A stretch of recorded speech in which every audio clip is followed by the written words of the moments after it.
Hello, Tariq Samar, Tariq Ade here. Already, Judge Torsho Feaster, Assistant Public Defender, on behalf of Mr. Day. He's there. Can you turn on your camera, sir? I don't have any contract with a public defender's office. You what? I don't have any contract with the public defender's office to represent me. You don't have a contract with them? Correct. Yes, Judge. I reached out to Mr. Day to try to help pre-try this case. It's going to be a Bellinger's thing? I think so, Judge. Okay, go for it. My understanding is that he had another counsel that he's going to have, I believe, on his file. And I wish him good luck if that's the case, but I don't see another attorney here, so I don't know what's going on, Your Honor. No, Mr. Day? I'm defending myself. I told him that I would notify the court that I relieved him of any implied obligations to this case. So you're going to represent yourself? I'm defending myself, correct. Okay, then you need to be here. Now. Well, as I told the court, I requested a Zoom hearing because I have COVID. So there's no way I can. In a vehicle with a hat on, no mask. Oh. I am inside my vehicle right now. What'd you say? I said yes, because I'm inside my vehicle right now. I work outside. I'm away from the general public. Did you go to the hospital regarding the COVID diagnosis? Excuse me? Have you been to the doctor regarding the COVID diagnosis? It's against my religion. Buckle up, guys. Today we're diving straight into chaos. The public defender situation, a defendant insisting he'll represent himself, and the judge trying to get clarity. In these opening moments, we feel the tension. Miscounsel, a defendant claiming COVID and religious exemption, and the court warning about masks and possible bench warrants. It's an immediate hook. Confusion, procedural pressure, and the first signs that this won't be a routine hearing. Watch how authority and personal belief collide, setting the tone for everything that follows. Okay, so here's what you're going to do. Then I'm going to say, okay, you've got COVID. I want you here. When's our last block? 3 o'clock today. Wear a mask if you're going to represent yourself. I can't make that. Is there a later date? Oh, yeah, you can. 3 o'clock. 3:30, I can make that. I'll be here at 3 o'clock. Well, I'll be there at 3:30, and if there's any issue, then okay, and at 3 o'clock, I may issue a bench warrant. Be here at 3 o'clock. I'll pass this matter. Thank you. There's no bench warrant to be issued because this court didn't have. Okay, I'll determine that at 3 o'clock. The court See you at 3 o'clock. Thank you. This court does not have jurisdiction. You're welcome, Mr. Feaster. Cut his line. All right, guys, this segment peels back the legal essentials. Charges are read.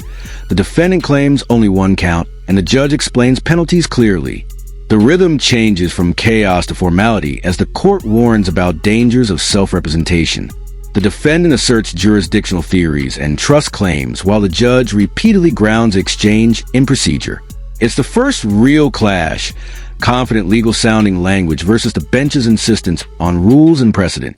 Expect tension as the defendant's narrative meets courtroom reality. Why don't we do this? Give me about 3 minutes. I'm going to take a recess, then I'm going to come back because everything's going downhill, and it's those two guys' fault. What's your name? Tariq Samar, Tariq Ade, the executive of the Tariq Samar, Tariq Ade Living Trust. Last owner, Tariq Wilson Estate. Sir, you indicated that you wish to represent yourself on this matter? Yes. All right. You understand at your arraignment you were given the charges that were have been filed against you? I was given a charge. So if there were any additional, I was not given those charges. The only charge I got was a fleeing and eluding. Fleeing and eluding, third degree. Third degree, correct. And if anything else was tallied onto that, then I was not told. I have one charge. Okay. That is a felony punishable by up to 5 years incarceration and $1,000 fine plus court costs. The Secretary of State would be required upon your conviction to suspend your license for a period of 1 year. You understand that, sir? I do, but I have some questions. As soon as I get through this, you have indicated that you wish to represent yourself. I have to advise you that there are some dangers in you representing yourself. You understand that, sir? All right, guys. Now we enter the defendant's motion territory. Oral motion for dismissal, trust arguments, and claims of no injured party. He mixes sovereign-style rhetoric with claims about impounded property and alleged procedural failures. The judge listens, denies premature motions, and pushes the defendant to proper procedures. This is the classic moment where alternative legal theories collide with mainstream adjudication, and you can almost see the judge weighing what's procedurally viable versus what's tangential. Tension rises as procedural reality tightens. I do comprehend. And you understand that if you proceed to represent yourself, that the court is not going to assist you to understand the procedures or anything regarding the court proceeding, that you will be responsible for that, and I will be holding you to the same standard that I would be holding the attorneys in the room in terms of even ruling on evidence or anything along those lines in regard to the procedure and the process. You understand that, sir? Correct. I comprehend. All right. You also, so I will ask you again, do you still continue to wish to represent yourself in this matter? Yes, I will be defending myself. You understand also, sir, that should you change your mind and could not afford to hire an attorney and wish to be represented by an attorney, the court would consider making sure that you are afforded counsel. You understand that? I comprehend.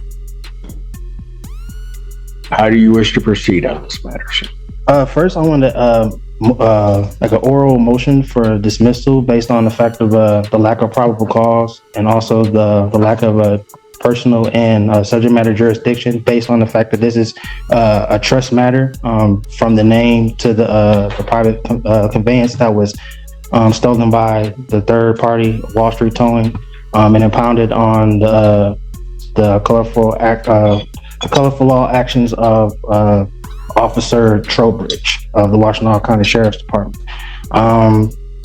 Also, I have not been able to, as of Constitution Amendment 6, being able to face my accuser, with the state of Michigan being a fictitious entity and there's no injured party, there's no crime that has been committed. And again, to the probable cause of the initial stop and the arrest cannot be proven. There is no. All right, guys, here the courtroom tightens. The judge refuses to accept rambling oral filings, presses for written jurisdictional objections, and insists on orderly process. The defendant insists on his documents and declares he'll file exhibits. The judge repeatedly redirects him to timelines and formal filing rules. This stretch demonstrates the court's control. It won't litigate by monologue. The power dynamic crystallizes. The defendant's urgency meets judicial procedure, and the judge's patience starts to harden into firm rulings. Probable cause for the arrest or stop. There was no warrant on hand for the arresting officer to conduct an arrest. And even more so, again, as I stated, this is trust property, so this court doesn't have jurisdiction to adjudicate over the foreign trust.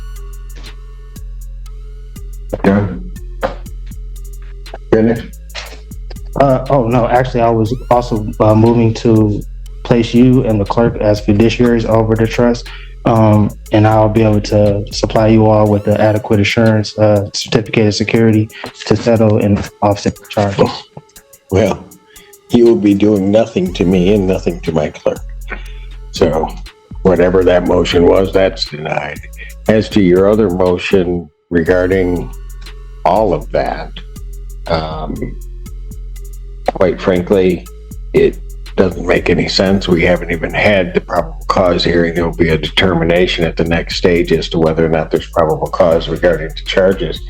I was told this was a probable cause hearing. This is a probable cause hearing. So I don't understand what you're saying. I know you don't understand. They're not having a probable cause. Pardon? You said that no probable cause was had, but then you said that this is a probable cause hearing. You have not had your preliminary examination, at which there will be a determination as to whether or not there's probable cause to believe that the crime has been committed and you committed it. That is the next stage. That has not happened.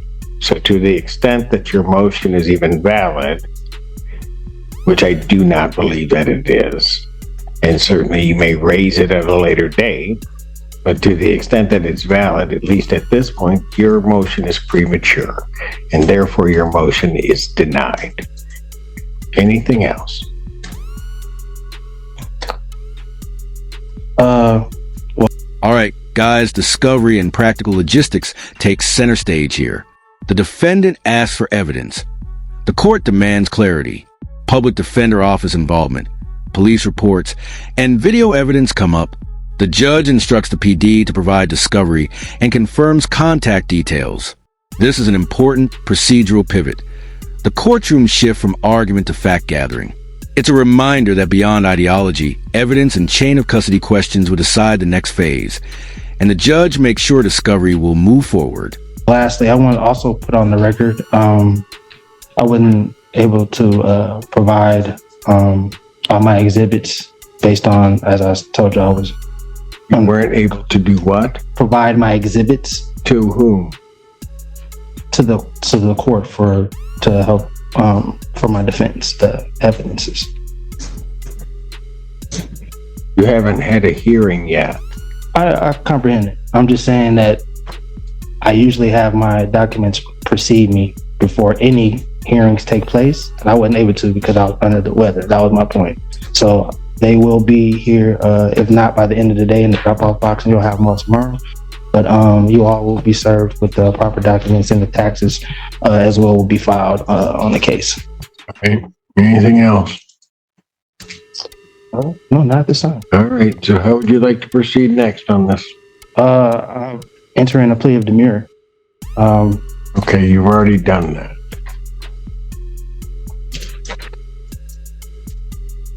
I've already entered a plea of demurrer. I'm not sure when that took place other than right now.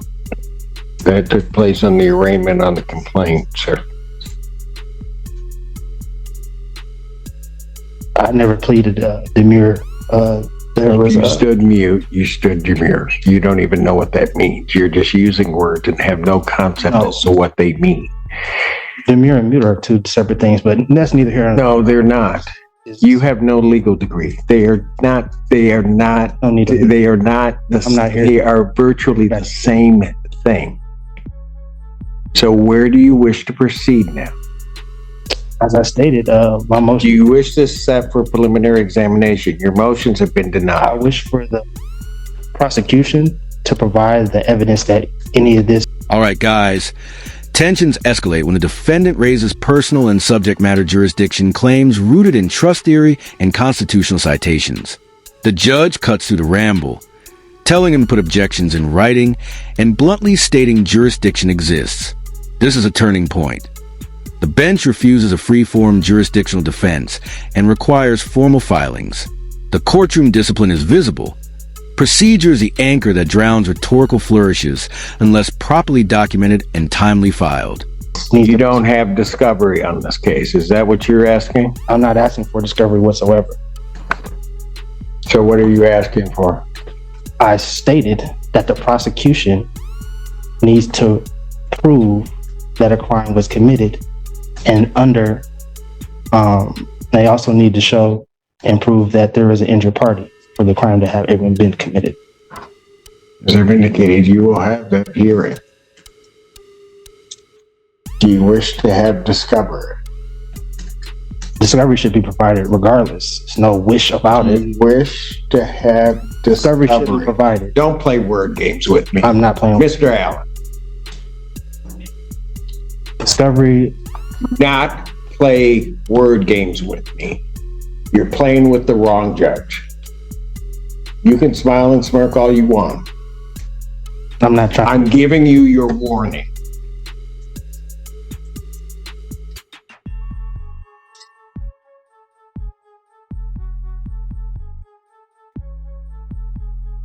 I will ask you again. Do you wish to have discovery provided to you? Yes. Do we have copies of discovery available that can be provided to this defendant? No, Your Honor, I know that the PD was representing this individual. I don't have copies right now. I got you. Okay. So are there copies of the police report as well as other discovery that's in the hands of the public defender's office?